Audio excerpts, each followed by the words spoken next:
Well, howdy there. Today I'm going to make a fresh garden tomato soup. Now, what is that thing? Okay, so I haven't made any meals for a while. So what I do is I'll make a big batch of something, eat for a couple of days, freeze the rest, turn it into like TV dinners. Here's a little thing. I use something else now, but I used to use these for that kind of thing. And so I'd put serving quantity in these things. I'll have sometimes 20 or something, right? Sometimes for a big meal, I'll make a big batch and I'll do a serving size. Because what I'll do is when I make something like I'm getting ready to make here, I'll say, okay, I'm going to use that for my base. I'm going to have other things at that time from my garden that I'm going to be mixing in there too. So I don't need like a lot, right? I just need that base of tomato soup, and then I'll be adding fresh stuff from my garden with that when I'm ready to eat it at the time. So I can get as many as probably from this. I might be able to get maybe 10 meals out of this, and I'll freeze the rest as a TV dinner. And so I've got some, what I got here is I've got some chicken breast. I only use a couple cubes. I don't use a lot of meat, but I think it's important to get a little protein from meats. We're carnivores. Some people shouldn't eat meat at all. Some people, they should only eat mostly just meat stuff. It's like those people with peanuts, you know. Some people, yeah, I can just eat peanut. I love peanuts and all nuts. And the other person, they just lick it with their tongue and they're in the emergency room or they don't make it. So, and we're all different like that. So it's about finding out how our own epidemiological response is to external things, including food and other things. Too much sunlight is good for not good for some folks. Sunlight is some certain amount of sunlight is good for other folks, and vice versa. And we got light skinned people should avoid the sun. Take a vitamin D3 or something, stay out of that sun. They burn like that. So what I'm going to do here is I put in a little bit of onion. I can't grow enough onions. I love onions. I put a little onion in here. Had a whole bunch of chives. I should have saved it. I just now thought about recording this. I'm gonna make my dinner. And I'm getting started. Well, I've never recorded fresh tomato soup making process. So what I put in here was I cut up my chives. I had a big pile of chives here. I cut them up, and I had a half of an onion left. Because I got so many chives in here, that's kind of taking the place of the onion flavor, because chives have an onion flavor naturally anyway. They're the same family, and they share flavors. And so these particular chives had the bulbs growing. They were wanting to turn into flower. I might should have let some of them go for my bees, but that's okay. I let other things go to flower back there for them. And so I put it in this blender. So I got chives, half of a little onion, and I put in some of the tomato sauce, a bag in here, and a bag is already starting to boil over here. And so now what I'm going to do is I process all that down. You can kind of see what it looks like there. Like mush, like a tomato paste. So, whoa, baby. Yeah, I knew that was going to happen. I knew it was going to happen, but then I did it anyway. You ever do that? It's like, you're going to do something, and you go, oh, if I do that, that's going to happen. And then you do it, and then it happens. You go, now why did I do that? It just made more sense at the time. So I'm going to take this. I'm going to put all this chopped up stuff, leave little tiny chunks in there. And I am just going to put it all in there. And so what I also do when it comes to my meats, I will cook it all together. So I am going to throw in my chicken breast and let it all marinate together like birds of a feather. So I got my frozen chicken breast, cubed and cut. I do this myself. I buy that double pack of chicken, and I'll process it out. And I used to give the other stuff, the brown stuff, to my animals. And so I will cook this up like that. Yeah, that's enough. Because see, I'm going to have, out of this one batch, this is going to be probably 6 meals or so. roughly right in there, 4 to 6. So I've got maybe 1.5 of these cubes that I'll get per serving. So what I do is I'll cook these in here, and when this is all done, I take the chicken out, and what I'll do is I'll chop them up really tiny, kind of like hamburger pieces, very very small, and I have my ready spices of preference, all mixed up. Typically, I come over here, grab one, grab, then put that back, grab another one, and I sometimes add a dozen different spices. I just love to spice my stuff up. And so, what the, I keep turning off. Oh, I turned it off. Accidentally, I turned it off. So I got this mixture of spices that I use for soups. It's like my go-to soup spices. And I already got like a dozen in here, all mixed up. Really nice, like, it's already mixed it all up. Make sure nothing settled to the bottom. Who knows? You shake something around, the heavier elements settle to the bottom. And then I just kind of sprinkle that on there. Nice and spicy like. And I've got my beginning of my process of my dinner. And so I haven't made a dinner, I think it's been over a week. Or maybe 2. Because I've been eating, I've been eating my stuff, my TV dinners. So what I'm probably going to do is now I'm going to start that process over. I'm going to make like 4 to 6 batches of this particular mix, and I'll freeze the other 4 or whatever, and I'll make another meal of something totally different, stir fry or just whatever, or a stew or a soup or something else, and then what I'll do is keep doing that, making different meals and freezing the excess, eat a couple, freeze the rest, and then I got like 5 different TV dinners in the freezer. And then I just stop making meals until they're all gone. And then I start that process all over again. Every few days I'll make a meal, get my freezer filled back up with a bunch of meals, different kinds of foods, different ingredients, different everything, and different flavors, different spices, different ingredients, and I won't have to fix meals for a couple weeks. And doesn't that sound kind of cool? I don't go to a restaurant ever. I don't go buy food ever. I always make my own food. That way I know what's in it because I put it in there. Mostly I grew it myself, so I don't use pesticides or chemicals on my garden. The bugs get what they want and they leave me. I get the rest after the bugs take their choice.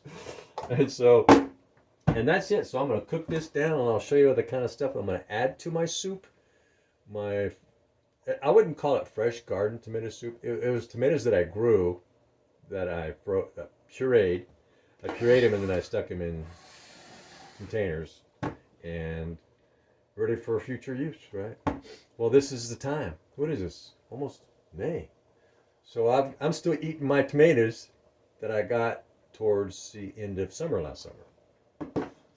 And I eat them quite frequently. I froze a lot. I've got 3 big freezers, and I just keep putting stuff in there through the summer, spring, summer, fall, until I don't have no more room.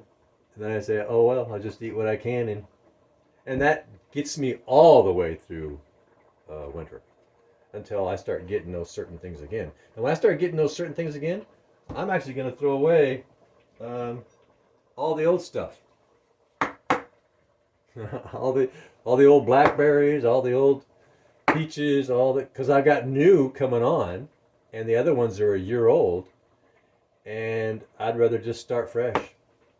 And so I'll chuck all as the new blackberries. I get big bags I pick big black.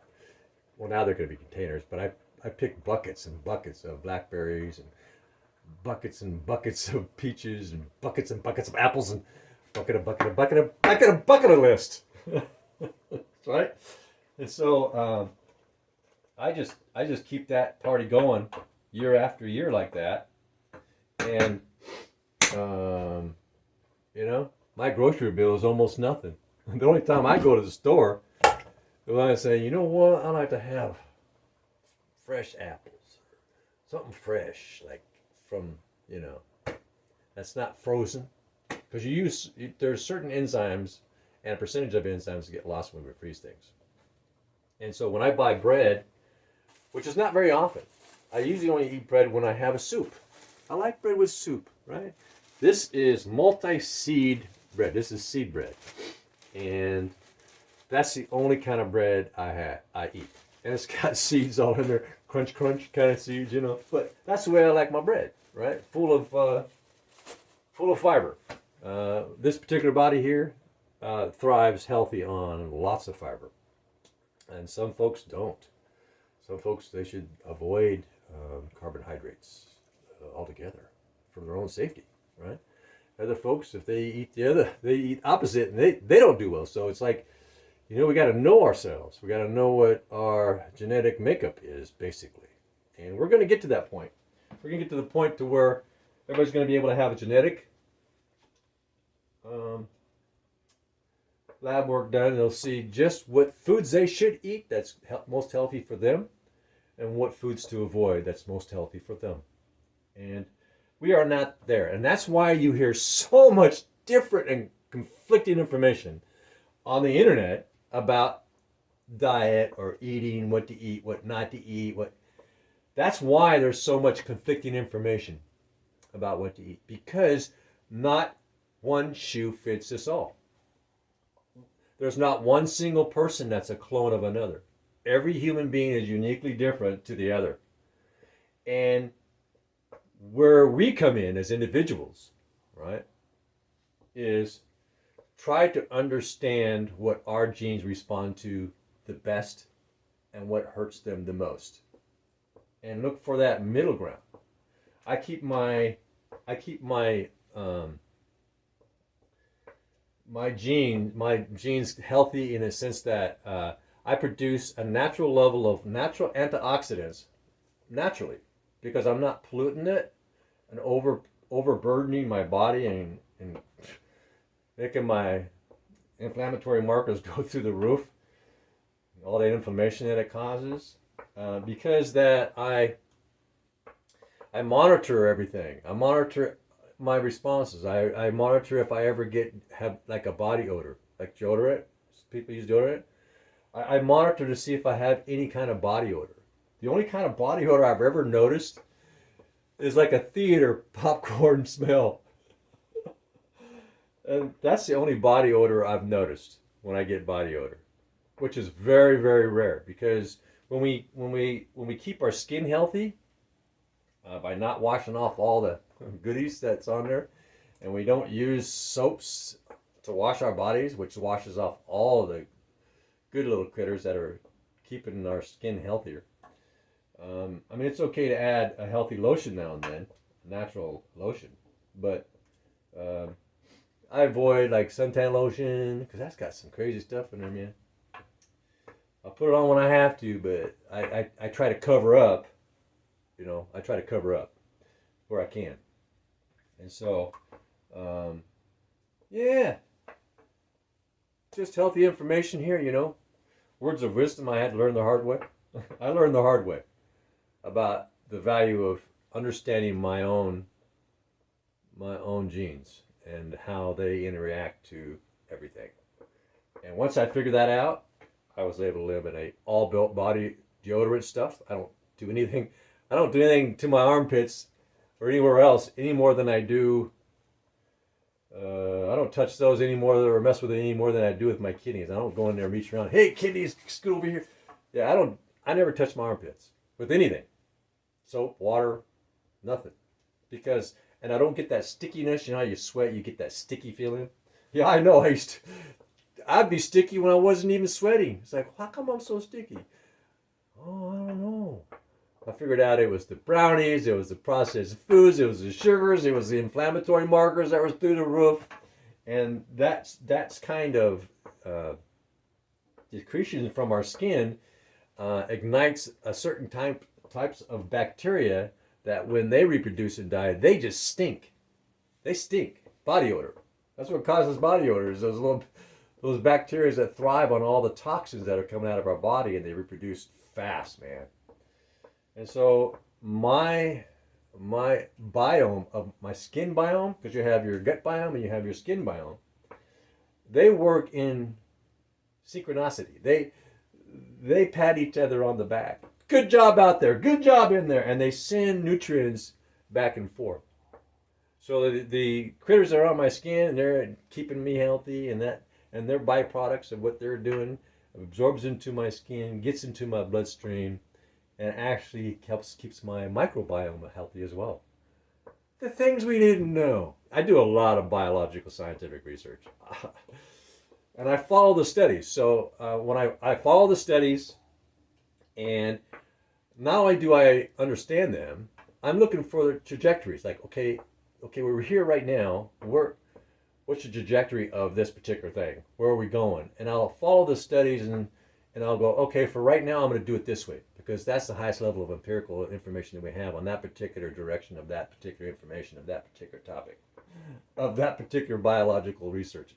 And I do that with everything: paleontology, immunology, virology, vermicology, botany. So I'm always looking for the highest level of empirical information on any particular topic. Beekeeping. Yeah, I'm babbling again, ain't I? Okay, I'm just sitting here going, blah, blah, blah, blah, blah, blah. Yeah. But everything I said is so important for your health.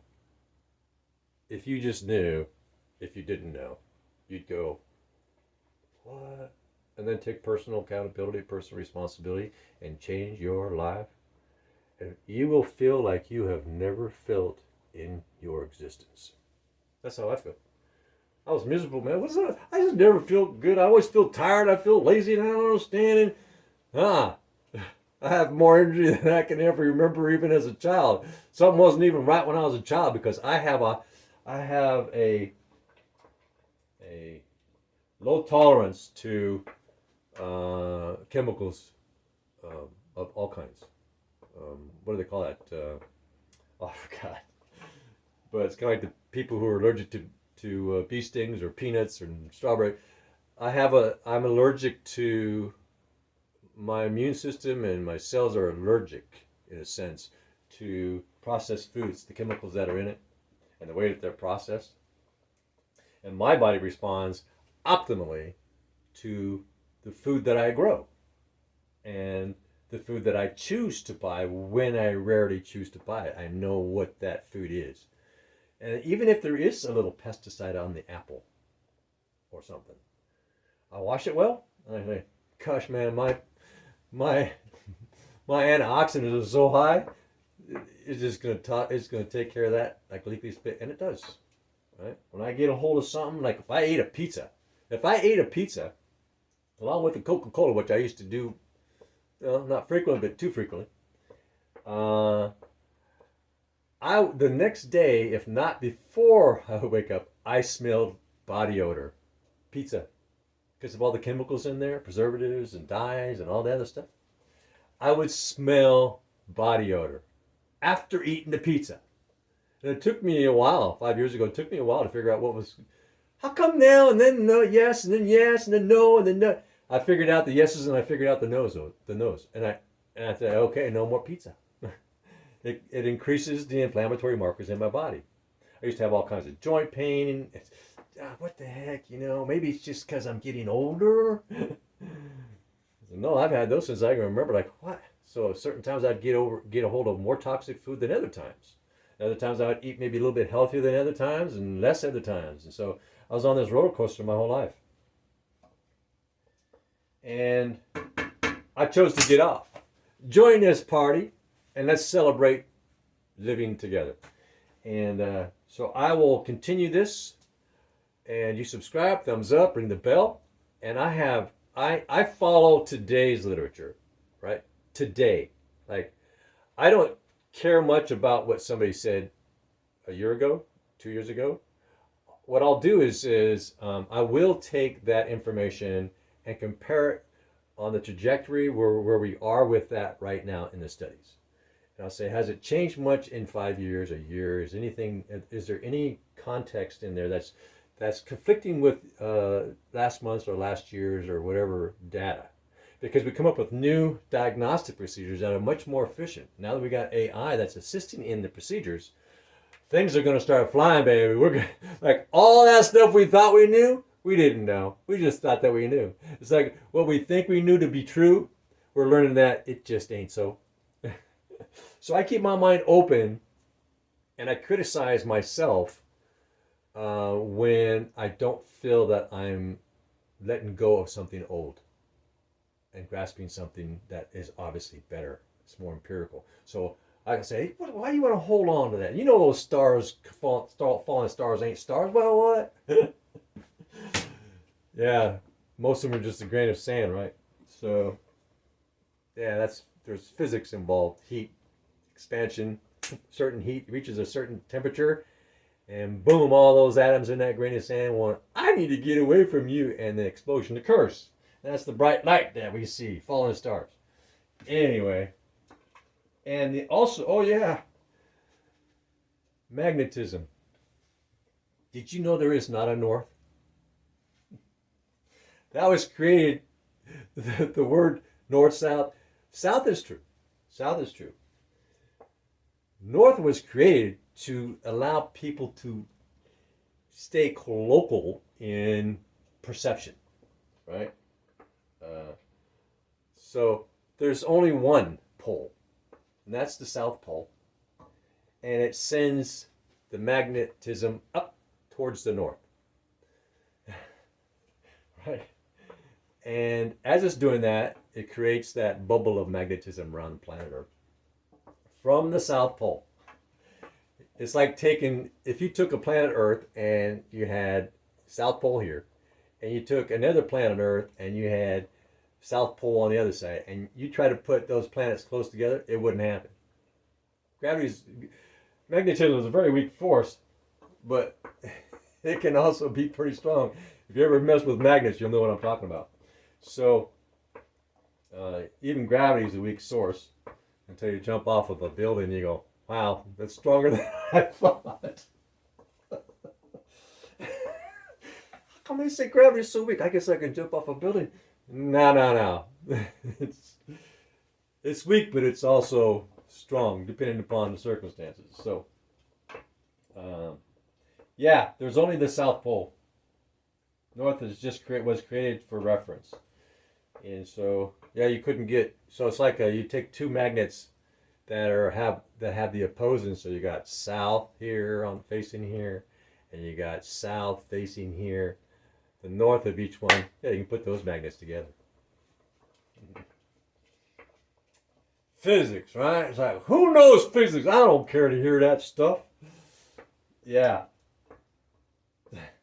So the southeast, southwest, and north, that's just for reference. Traveling on ships, open seas or land. That's just for reference.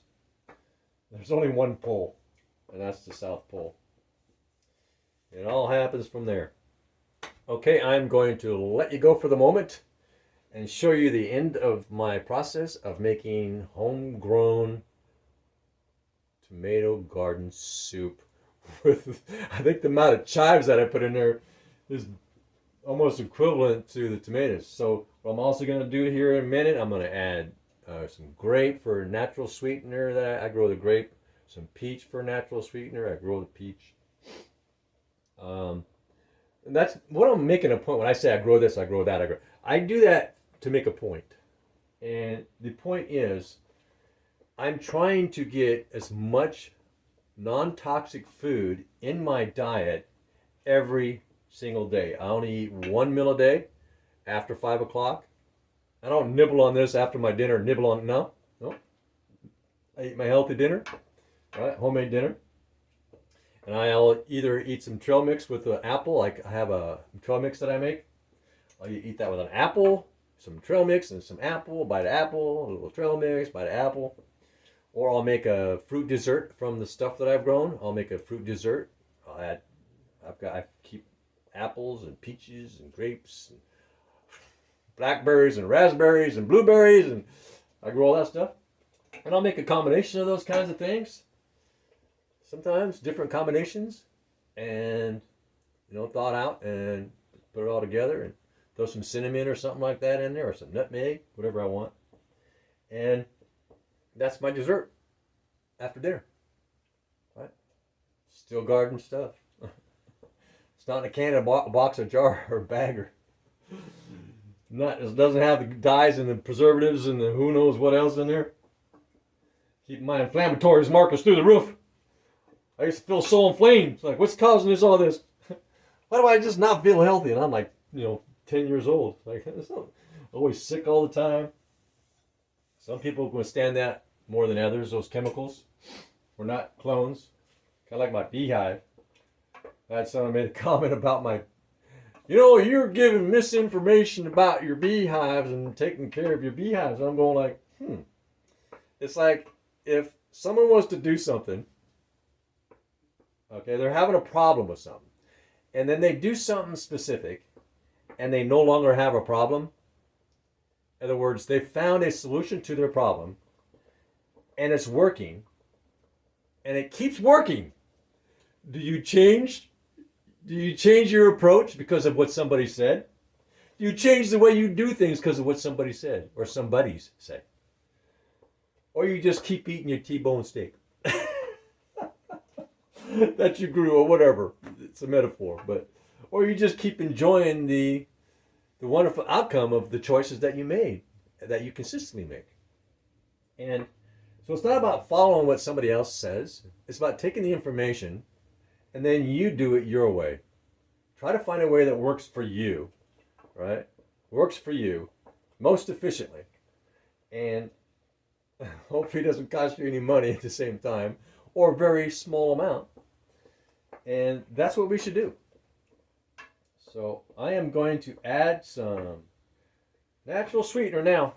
So I've got some peach. What I do is I take my peaches. Sometimes they're on the ground. Oh, the bees love it. I'll go back there. And my bees, I've got peaches on the ground I didn't get to before they fell off. And they'll hit the ground and kind of crack open, I've gone back there. My bees are all in it to win it. They're all in those peaches. Like sometimes really swarming. Just packed in those peaches. They're getting out the sugars. They're just with their little straws. Yeah, how they consume is like straws. All right, they're like, what is it, a aspiscus or something like that?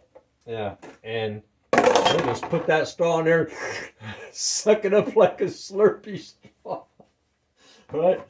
Yeah. And so I let them eat the peaches that are on the ground, but sometimes, man, I got some big, huge peaches that fall on the ground. I'll go in there, I'll go salvage what I can. Chop it up in little squares, do a quick freeze on these big trays that I put in my freezer. And man, those are the ones that are usually like really sweet. I'll use those mostly for sweeteners, and I'll take a bunch of peaches and put them in here and puree them and freeze them in ice cube trays, and voila! I've got natural sweetener anytime I want it. My grapes, I'll take all the stems off and everything, and I'll take them and I'll put them in something like this. Puree all of it down. Keep all of it. I keep all the fiber. Fiber is good for me, from my biological set. Fiber is my best friend, and carbohydrates in fruit and vegetables is my best friend. For some folks, it might be your worst enemy.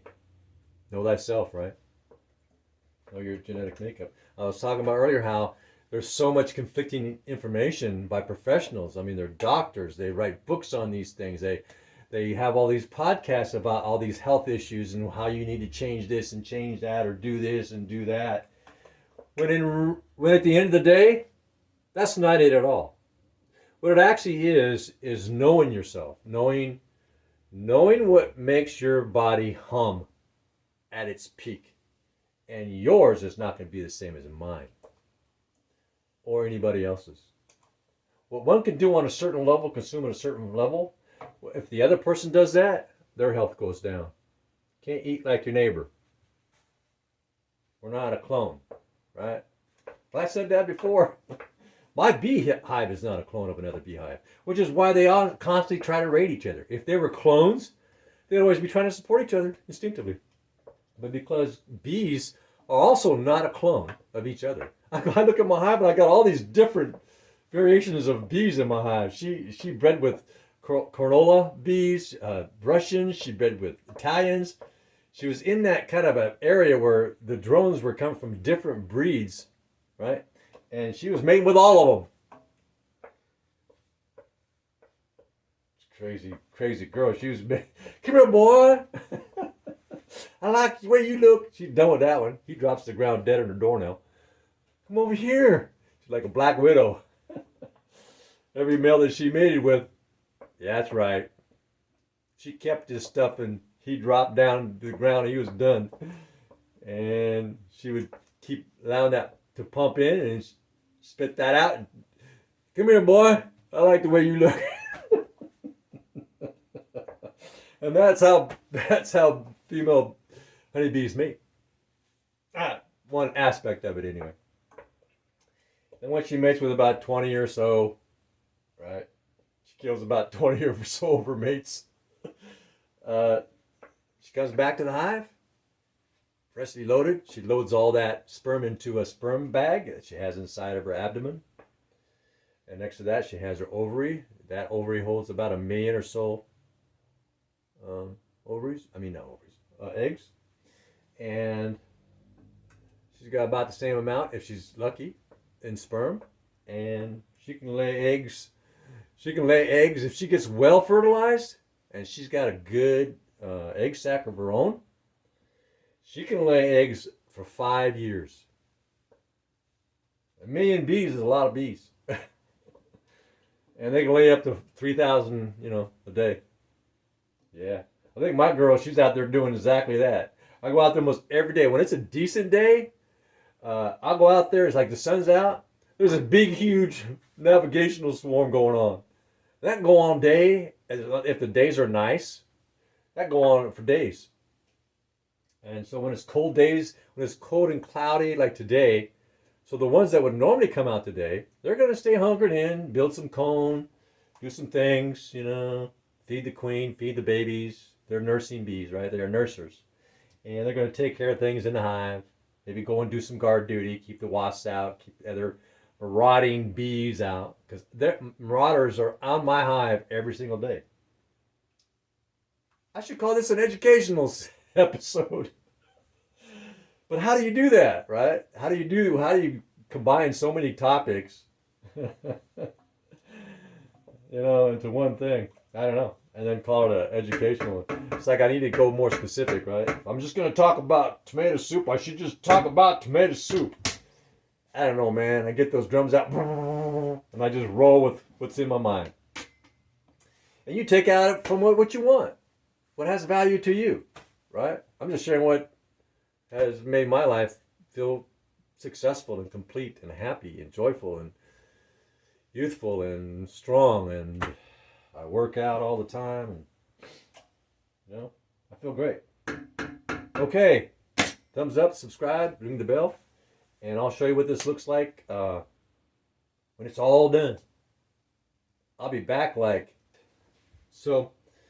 I'm going to add here, because my soup is really running after I've added my peaches and my pureed grapes. And when I puree my peaches and my grapes, I don't add water. I just keep smushing them down until it.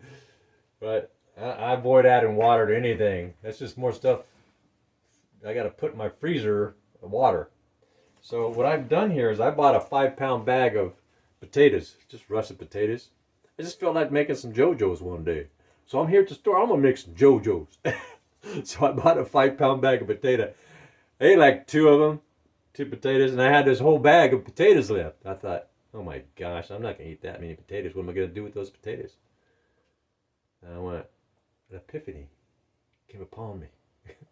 I thought, I will cut those up into JoJo size. I won't add nothing to them. Put them on a big tray, multiple big trays, and slide them into my big oven. And I will basically air fry cook them. So that's what I did. So I got these JoJo's that I just air cooked them. I didn't put anything on them, no salt, no sauces, no nothing. So what I'm going to do, because my tomato sauce is more runny than I like it. So I'm gonna take all the fibers. I leave the skins on. Sometimes that's a good thing. Sometimes not. Depends upon the year. Sometimes I use more pesticides on those spuds than others. Just kind of listen to the news, see what's going on.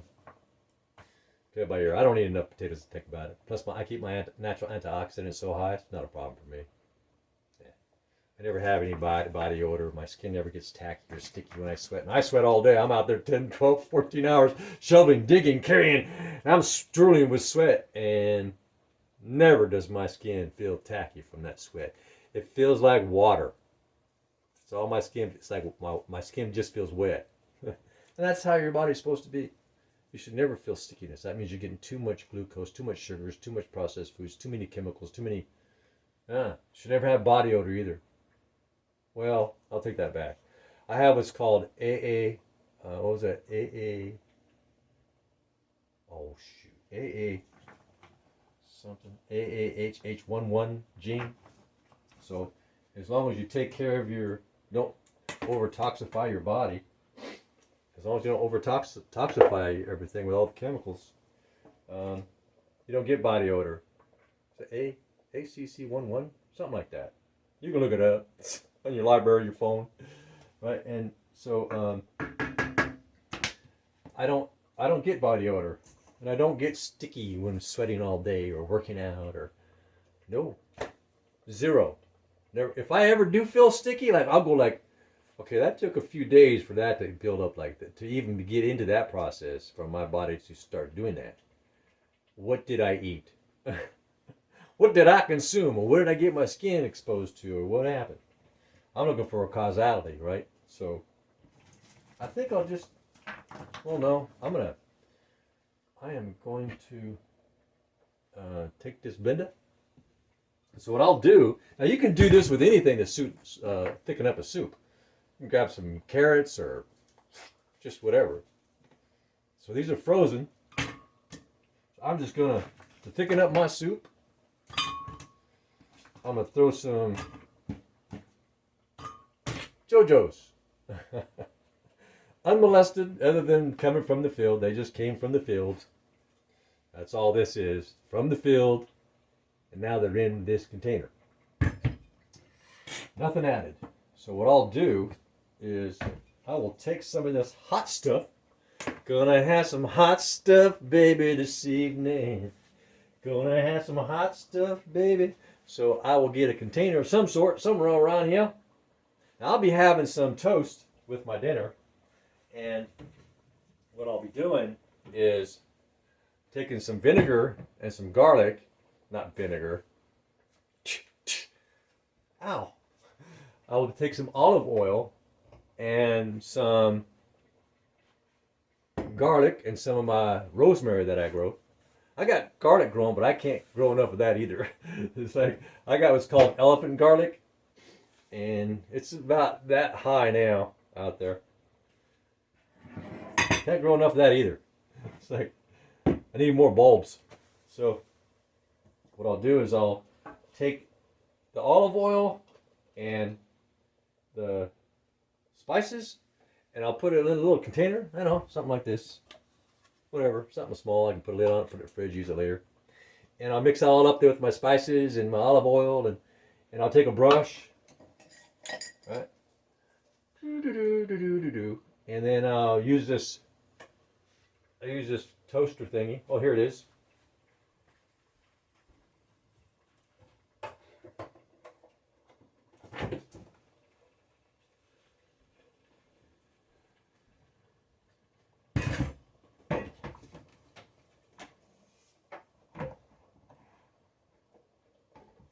So I use this toaster thingy, put my bread right in there. I only do one bread. So I put one piece of bread in here. It's all spiced up, and then just close that, until it's smoking nice like, and you get a little bit of crispy on the edge. You know how you go to that restaurant and they got that garlic bread that's kind of almost chewy? It's really tasty and fluffy, and yeah, that's kind of what this does. Now a toaster just dries it out. Now this keeps the moisture, and kind of like that bread you get at the restaurants. I don't know what they use over there, but this is what I use over here. Right? And so, yeah, I just take this and I'll You know, put that all both sides of my bread. I do both sides because it gets toasted on both sides, right? And I like it on both sides. More garlic, more rosemary, more whatever spice. I can put basil. I can do whatever I want, whatever I feel like having. I try not to do the same spices and flavors every time. That's boring, man. I like to spice up my life, bring in something new. So, what I'm going to do, this is pretty runny. So I'm going to add some into here, and I'm going to let it thaw out. I'm going to let it thaw out my JoJo's. So that heat is going to thaw out my JoJo's. And I'm just going to throw my JoJo's, once this heat thaws those out. I got the chicken breast in there, and I'm trying to avoid the chicken breast. Because this is so hot, shouldn't take long. Shouldn't take long at all. Short time. Short time, short time. Got short time. And so, take all this goody stuff in here. I always use my spatula to get every last drop if I can. Of everything, whether it be my blueberry mix or strawberries or raspberries. I always use a spatula. Get everything I can in there. It all adds up at the end of the day. And then I would just take this puppy, bark, bark, bark, and take my little lid here and chop it up.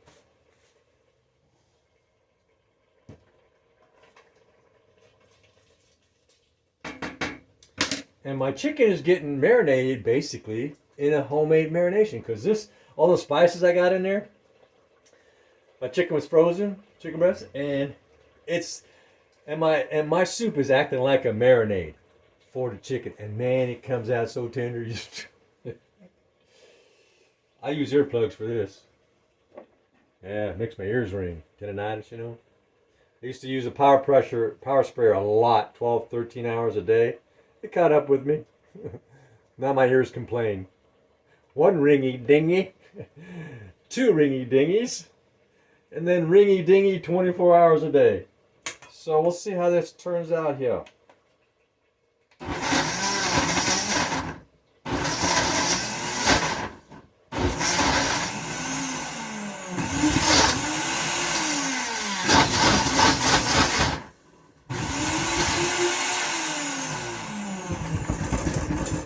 Add a little more sauce, maybe? Maybe. I'll pulse it. This pulse is it's getting really thick. That's what I want, right? I want it like, you know, really thick and all, you know. And that's my goal. That's my objective. To get my soup really thick. Thick, thick, thick. So I can eat it with a fork almost. Almost. Not quite. So that's pretty close.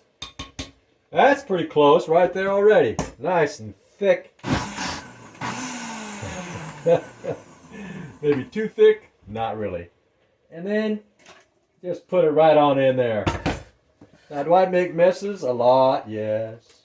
Oh, you should see me when I make beeswax. I got like 10 things. 10 things that's got beeswax all over it. Yeah. But I get the job done. To me, it's about getting the job done. And that is my goal. Getting it done the most efficient way as possible without having to spend more money to achieve the same objective. Right? That's right. And so now, oh my gosh. I think that did the trick right there. Maybe I added too many JoJo's. So I went from a very watery substance. It's like, you know, wouldn't stay on a spoon. To that. Right? And that's kind of how I like my soup too. Tomato soup. Some people like it, to where they just grab the bowl and they go, heck with this spoon. Oh, heck with the bowl. I'll just put it in a cup. Get a straw. I like my soup, some consistency, except for sometimes I like my chili soup when I make a bean soup. Sometimes I like that watery a little bit because I like to add some fresh vegetable stuff from my garden. Go pick it, throw it in there. It thickens it up pretty quick. And so I like to leave some room, but you can always add more water if you need to. Not a problem. So when I freeze this, because now it's really thick, if I was to freeze this all watered down like that, I'm freezing water. It reduces my space in the freezer. So I like to get things condensed down, and if I need to add water or I want to add more water, I just do it right then and there. But then I get to freeze it condensed, and so when I go to eat it some other day, I take my TV dinner out. Yeah, this is really thick. I'll add a little bit of water. Or you know what? I'll add some grape extract. I'll add some peach extract. I'll do, right? Whatever I want to do. And so I'll see you or maybe I should go like that. Bewitched. Twinkle, twinkle. So what I'm going to do as my finished product. So here's what my tomato soup looks like. And so I don't know what tomato soup you've ever seen. That's my tomato soup.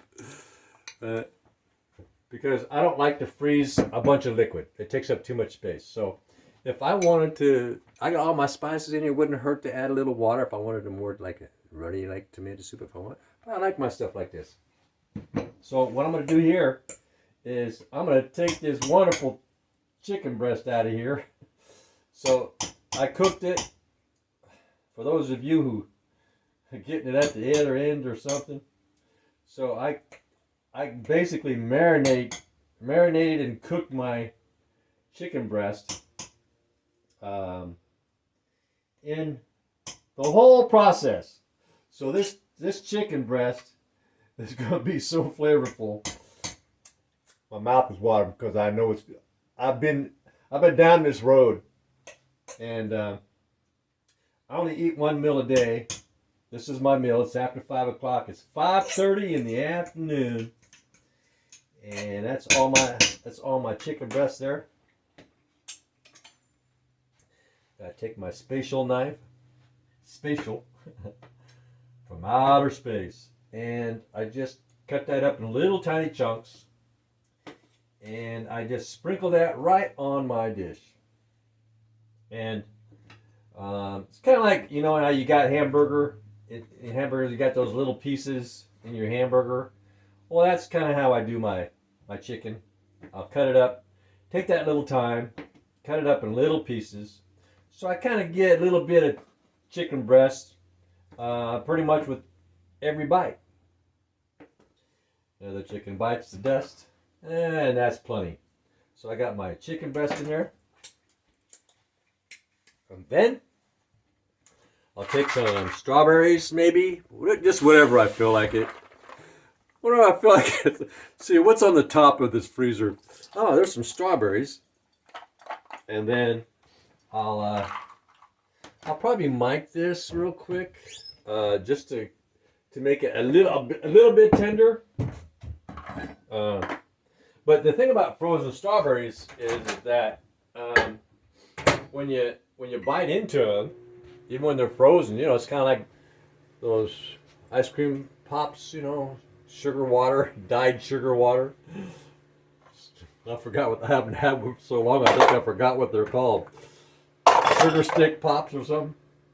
And so I'll just sprinkle that strawberries for a little extra natural sweetener. Give it a strawberry flavor. You can add anything. So I don't lock myself into, that's not done that way. Now I hear someone say that, I go, huh? I'll go in my head, I'll go who says so? Where's the rule book? make our own rules. Right, so now I've got some softened strawberries, and I will just sprinkle those strawberries right on my dish. And I am so hungry. It's been a busy day. Just go ahead and put that strawberry broth right in there. Like that. And because it's a soup, and there it is. Right? I just took a snapshot of myself. Right? And that's my dinner. Healthy stuff, man. Oh my gosh. Yeah, so if you have longevity genes like runs in my family, we have what's called longevity genes. For those of us who take care of ourselves, don't drink, don't smoke, don't do drugs, don't get obese, don't eat the processed foods. We eat oatmeal sometimes for dinner. We eat healthy foods. We live into the hundreds, healthy. Go run around the block. Just do like stuff we've generally always done. And of course, we can't run those. Can't compete with the 20-year-olds on those fast tracks anymore because, you know, it's the age is still there to a certain degree, right? We're going to slow down as we age. Can't help it. That's just a biological process. But we can go a long ways into delaying that like a long time. So decades and decades and decades. We can add decades of healthy life to our life by eating non-processed foods, staying clear of all of it. And that's what I do. And I feel great. It's like, oh, this is how we're supposed to feel as human beings, right? And some people, they can eat all that processed foods until they get on all medications. Sometimes it's too late. Got the cancers, got all the other diseases, destroyed too many cells in the liver, the kidney, the brain, or whatever. Too late, man. And I feel good until all of a sudden you don't. You're going, what happened? So, yeah, I just chose to get with the program of being healthy until, you know, it's your time and my time and everybody's time. All right, subscribe, thumbs up, ring the bell. You have a wonderful life, and I'll see you maybe in a couple of days. I'm in that mode where I'm going to be making. I got to make every few days. I need to make a meal and then replenish my storage of TV dinners. And then once I get that storage of TV dinners in there, I won't be making another dinner process podcast for probably a couple weeks. Right. So, all right. Bye now. Have a good one.